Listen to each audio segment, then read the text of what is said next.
Muy buenas tardes a todos a una nueva entrevista de esta guía de educación en valores para la iniciación deportiva y tenemos de nuevo un invitado especial, nada más ni nada menos que con todos nosotros, Salva Moya. Muy buenas tardes, Salva, ¿qué tal? ¿Cómo estás? Hola Guillermo, encantado, buenas tardes.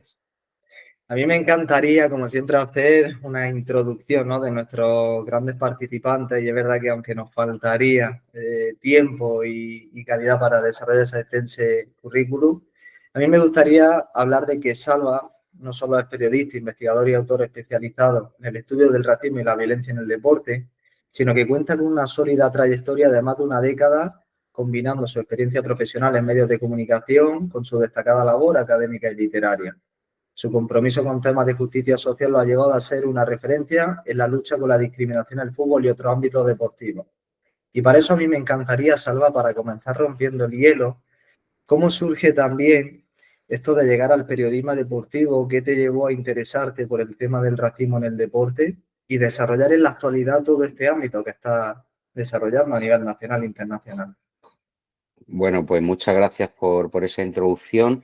Te diría que son dos situaciones. Una, como estudiante universitario que soñaba con lo que no podía haber sido futbolista profesional, pues relacioné el periodismo deportivo para ir al fútbol y vivirlo desde otro campo, ¿no? Entonces, es por eso por lo que decidí ser periodista y al final conseguí ese sueño de dedicarme profesionalmente. Durante muchísimos años he seguido la actualidad de los equipos profesionales de Almería y además he tenido la posibilidad de conocer a muchísimos personajes que hoy en día son amigos. Y por otra, el tema del racismo fue que en 2005 se me ocurrió investigar, profundizar en algo relacionado con mi pasión, que era el fútbol, en este caso ya no como profesión, como periodista, sino más bien como una investigación científica.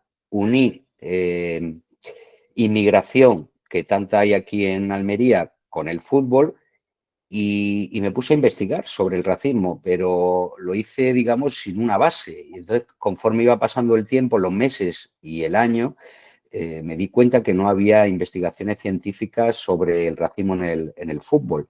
Y abrí una vía que hoy en día me permite ser un referente y que a nivel nacional e internacional, pues cada vez que se produce, por desgracia, un gesto racista, pues suelen llamarme. Y te pondría dos ejemplos muy claros. El documental de Vinicius que se acaba de estrenar, pues he tenido el privilegio, posiblemente sea el único experto o, digamos, especialista que han llamado en España para hablar sobre este tema. O, por ejemplo, que en octubre estuve 3 semanas en Estados Unidos, invitado por el gobierno de Estados Unidos a raíz del caso Vinicius, porque querían que a los homólogos norteamericanos le explicáramos todo esto, porque es algo que allí no se da, ¿no? Bueno, pues quizá una pizca de suerte que inició una vía de investigación donde no había referentes y, claro, luego eso cultivado con libros y con conferencias, pues me han hecho una persona como, digamos, muy especializada en ese tema. Entiendo que, por ejemplo, a nivel de contextos sociales es una temática muy importante a la hora de abordar este concepto del racismo. Y evidentemente encontramos muchas veces con los espectadores, por ejemplo, en eventos deportivos, según qué tipo de comentarios o cánticos, ¿no? O la rama de fútbol o en otras modalidades que dejan mucho que desear, ¿no? ¿Crees que, por ejemplo, uno de los focos principales lo estamos encontrando más que dentro del campo, en deportistas, entrenadores, especialmente en el público, en los espectadores?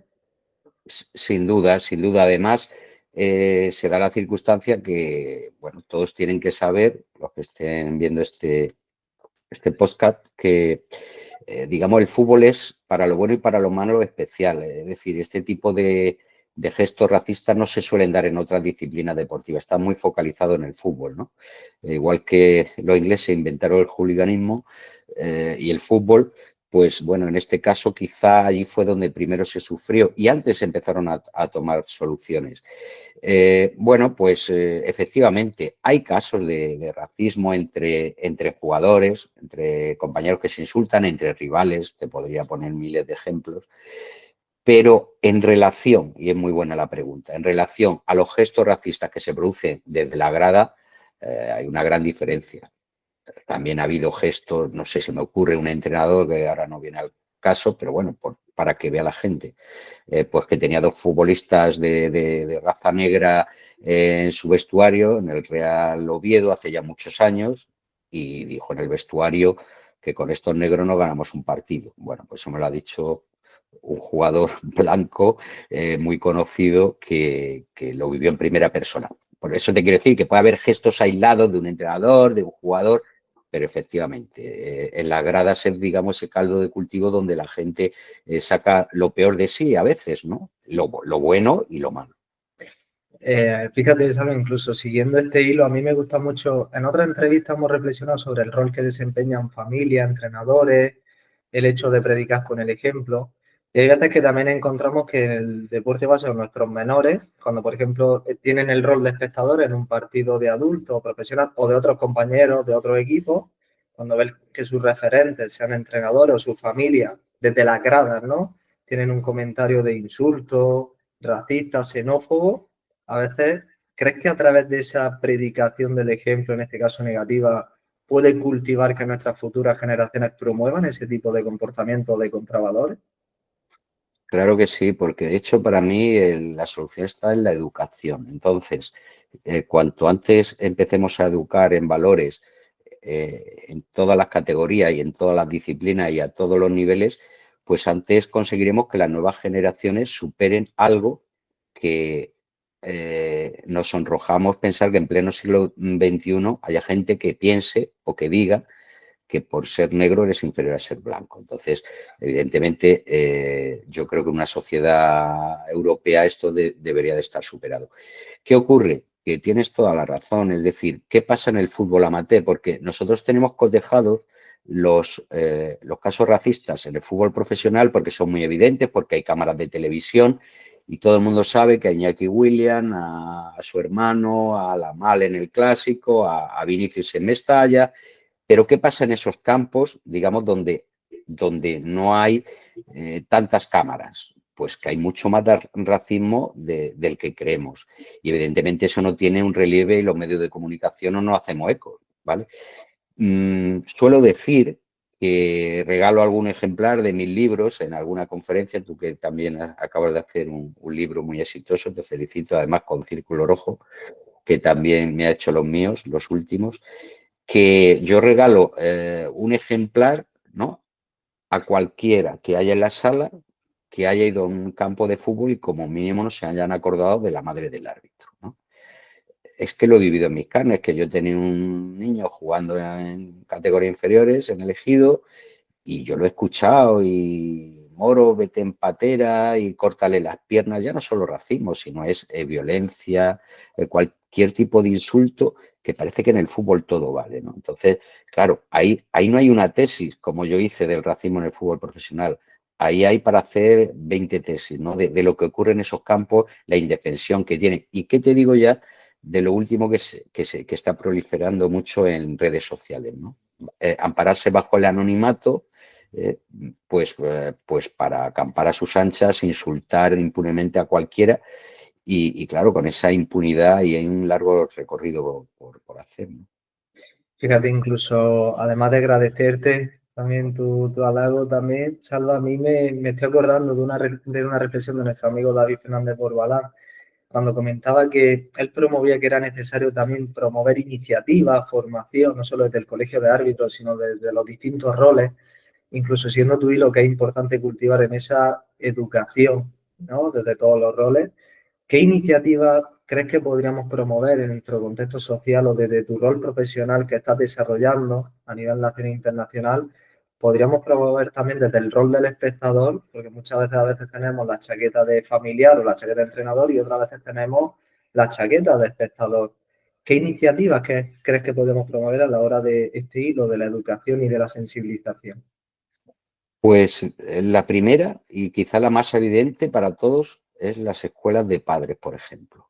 Es decir, está claro que aparte de un entrenador que tiene que ser educador, no solamente alineador, etcétera, y el profesor en el colegio, los padres tienen mucho que ver. Entonces, claro, si tú vas a buscar a tu hijo cuando termina el entrenamiento y lo primero que le preguntas es si ha sido convocado, o te pones en la grada a decir que pásasela a mi hijo, evidentemente no estás dando un buen ejemplo. Entonces, esa competitividad, digamos, negativa, eso repercute, ¿no? Entonces, yo creo que hay que hacer talleres, hay que hacer seminarios, hay que hacer encuentros.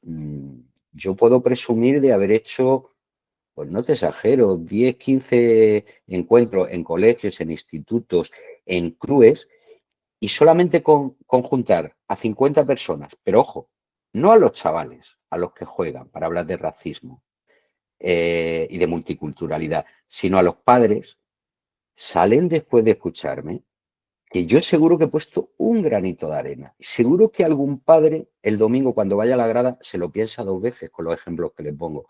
Por eso te digo que es un trabajo de maratón, no hay una varita mágica, no se soluciona de un día para otro, pero yo creo que, que podemos hacer mucho, cada uno desde nuestra parcela, y sobre todo las instancias que mandan en el deporte profesional, que manejan grandes presupuestos, pues deberían también de dedicar más partidas a estas cosas, ¿no? Tú imagínate, se me ocurre, eh, imagínate que nos vamos tú, un par de personas, cada uno desde nuestro ámbito de la psicología, la sociología, lo que sea, eh, y hacemos una charla y nos vamos al Villarreal y cogemos y metemos allí a futbolistas de raza negra del primer equipo, que eso va a crear mucha expectativa, a chavales del filial y a los padres, a los entrenadores.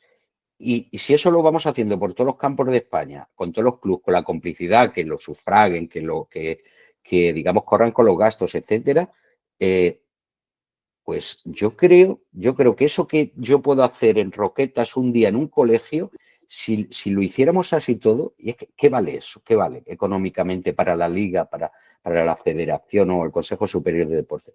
Pues iniciativas de ese tipo, porque mira, aquí funcionan dos cosas. Uno, la sanción. Se ha demostrado que cuando se ejecuta con contundencia, descienden los capítulos racistas. Por ejemplo, 2005 salió la ley, perdón, 2007 contra la intolerancia, el racismo en el deporte, y descendieron porque era una moda peligrosa en todos los campos de España y se lo hacían a Samuel Eto'o.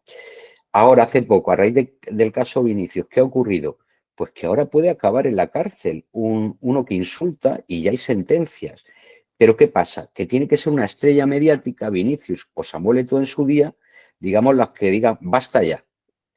Y en ese momento todo el mundo reacciona y todos, digamos, nos sacan los colores, no queremos que se manche la marca España en el extranjero y tomamos medidas, pero luego todo se para. Por eso yo durante años, desde 2005 hasta el día de hoy, me he sentido a veces como un Quijote. Porque yo, primero, porque estudié una tesis sobre el racismo y decían, ¿eso para qué? Pues mira, hoy en día, por desgracia, pues todo el mundo te llama porque ven que eso está ya estudiado. Y segundo, que realmente no se puede bajar la guardia. Lo que no puedes hacer es declaración de intenciones, esto no puede ser, y una vez pasa todo el mundo se calla y ya aquí no pasa nada, ¿no? Yo creo que es, como decía, un maratón y no hay que bajar la guardia, hay que hacer constantemente talleres e iniciativas a todos los niveles. A mí me encantan muchas de tus aportaciones y reflexiones de esta última pregunta, Salva, porque hace alusión también a la responsabilidad no solo que ejercen todos los agentes sociales, sino también desde el ámbito administrativo, desde el ámbito federativo.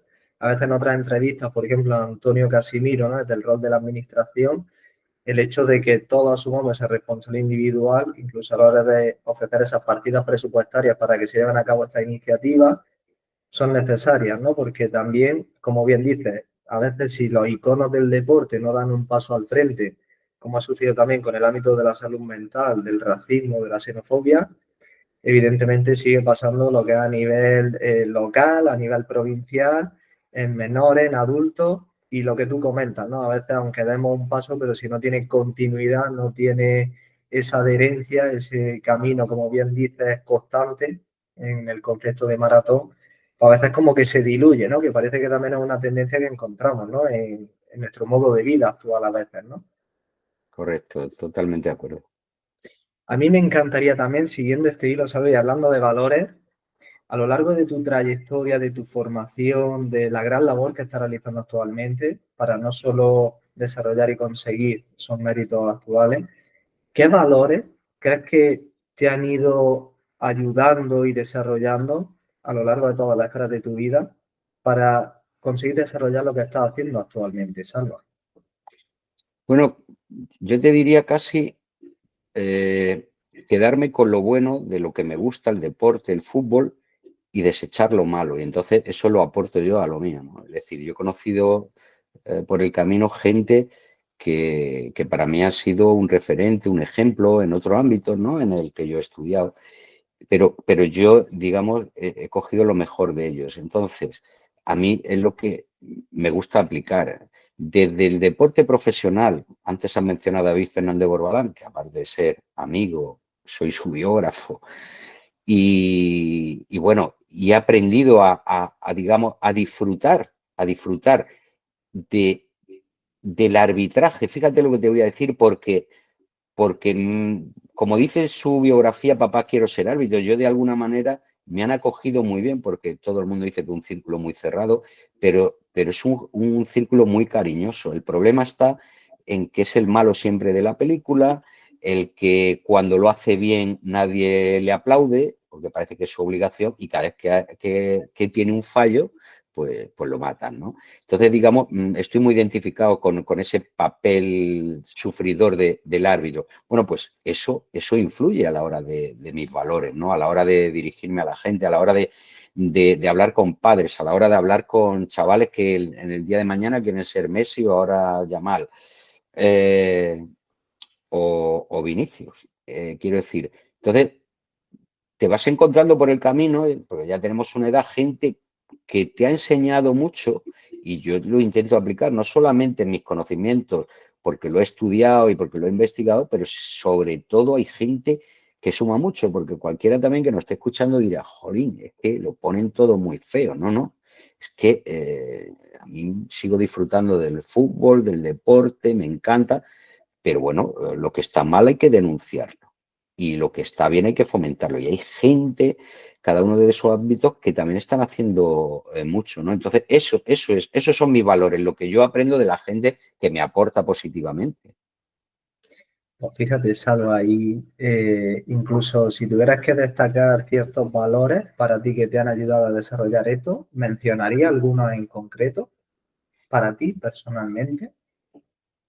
A ver, por ejemplo, el tema de la diversidad en el contexto y en el ámbito que yo he desarrollado mis trabajos, pues evidentemente lo tengo muy, muy arraigado, ¿no? Que no haya ningún tipo de discriminación de ningún caso, ni por credo, ni por orientación sexual,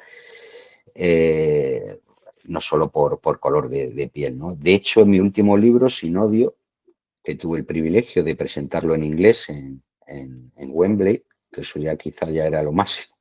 Digamos, ya la trilogía de mis libros sobre el racismo, además traducido al inglés, Catching Hate Outside, dejar el racismo fuera de juego, el odio. Eh, bueno, pues ahí toco el tema de la homofobia, del sexismo, de, por ejemplo, la romafobia, el odio hacia los gitanos, y todo relacionado con el fútbol, ¿no? Y además con ejemplo y con entrevistas a gente muy importante a nivel internacional que lo han sufrido en sus carnes. Bueno, pues digamos, diversidad, multiculturalidad, no sé si es el momento de hacer un ranking. No, ese nos lo reservaremos para Ese no después. lo reservamos. Pero a mí me Pero bueno, encanta conocer dentro de los pilares también. venga, ya te he apuntado uno. Diversidad, diversidad. Pues fíjate, Salve, incluso a mí me encantaría desde tu gran referencia y como experto también en materia, ¿qué le recomendaría a familia, entrenadores, a los propios chicos, que a veces luego tenemos que ponernos ese rol de espectadores a la hora de cómo actuar, cómo afrontar el hecho de asumir ese rol cuando toque hacerlo en una competición? ¿Qué le recomendaría? Que fueran valientes. Y me explico. Que cuando un niño va por primera vez a un campo de fútbol profesional y para ello es, digamos, una experiencia única, pero se le va a quedar marcado para siempre y ve que a 10 metros hay un señor pues que está insultando y ve que el resto son cómplices, incluso su propio familiar, su padre a lo mejor, porque le ríen la gracia y porque no le llaman la atención, ese chaval, cuando vaya varias veces al campo, va a considerar que eso es normal. Y de hacerlo usual, posiblemente el día de mañana, pues sea uno más que lo haga, ¿no? Antes he puesto el ejemplo del árbitro, que es el más recurrente, ¿no? Con eso, ¿qué te quiero decir? Que seamos valientes, que señalemos al que está insultando, que se sienta arrinconado y avergonzado. Claro, alguien me puede decir, ya, pero es que si es un ultra da miedo, efectivamente. Yo no me refiero a eso, porque evidentemente para eso está la fuerza de seguridad, para eso hay muchas formas de denunciarlo, en fin, hay buzones anónimos, creo que ahora en los respaldos de la liga profesional hay unos QR que tú puedes decir están haciendo el canto del mono a 20 metros, es decir, no me refiero a eso, me refiero a que lo que está mal, no se le puede aplaudir, pero voy más allá. Regáñale, no le dé usted vergüenza que hay niños pequeños utilizar esas palabras. Pues Salva, si por nosotros fuera te tendríamos aquí toda la tarde. A mí me encanta poder finalizar estas grandes entrevistas referentes como vosotros, finalizando con ese famoso top 5 de valores que le pedimos a cada entrevistado. Y Salva, sé que es complejo, sé que a la hora de decidir y elegir no es nada fácil, pero si tuvieras que elegir ese top 5 de valores, ¿con cuáles te quedarías? Bueno, a lo mejor soy repetitivo y están todas muy relacionadas, quizá porque ya lo he comentado antes en la entrevista: diversidad, multiculturalidad, fair play, compañerismo y equidad, por ejemplo. Muy bien, o sea, aquí tendríamos ese top 5 de valores que cuando elaboremos también ese, como nosotros diríamos, batido de suplemento educativo, nos van a ayudar mucho a entender también no solo el ejemplo a seguir, sino también un rol que es fundamental cuidar, formar y educar, no solo a deportistas, entrenadores, familias, sino también al rol del espectador. Y bueno, y también aquí el mejor referente, como tenerte a ti, Salva, al que te agradecemos muchísimo poder compartir esta tarde con nosotros. Pues muchísimas gracias por este ratito. Yo siempre, cuando tocamos estos temas, vamos, es que me encanta, porque aparte que me sacan un poquito de mi rutina diaria, en este caso ahora como director de Canal Sur y de gestión, es lo que me apasiona, lo que me llena, ¿no? Entonces, cada vez que queráis, aquí me tenéis, y aprovecho también para mandarle un saludo a Fernando Mendiguchía, que recuerdo que hace unos años me dieron un premio en Diputación cuando yo estaba empezando en esto, que era Juego Limpio, creo, y además era un silbato rojo, me acuerdo, curioso, lo tengo ahí detrás. Y yo sé que él, que lo conozco hace muchísimos años, fíjate, cuando era entrenador de baloncesto en el Ejido, que pase el tiempo y te siga un poquito por las redes y tal, y aunque hablo poco con él, pero cada vez que me lo encuentro a mí me da una alegría. No demuestro mi efusividad, como él tampoco, por su carácter, pero es una de las personas que yo más buenos recuerdos tengo de mi etapa como periodista deportivo con clubes de elegido, quizá porque éramos una familia, los jugadores, el entrenador, los periodistas. Y nada, me estoy enrollando la despedida, pero es que como sé que tiene algo que ver en todo esto, me gustaría agradecerse. A mí me encanta y te lo agradezco de corazón y doy fe de ello porque también se lo merece tanto Fernando como su equipo por el gran trabajo que hacen en Diputación y estos momentos también son bonitos, son necesarios y oye, y por mi parte claro que sí que se lo trasladamos. Un gran abrazo a Fernando y todo su equipo. Pues señoras y señores, con todos vosotros, Salva Moya, muchísimas gracias de corazón. Un fuerte abrazo. Un fuerte abrazo y seguro que seguimos colaborando juntos. Por supuesto que sí, amigos. Nos vemos en la próxima entrevista.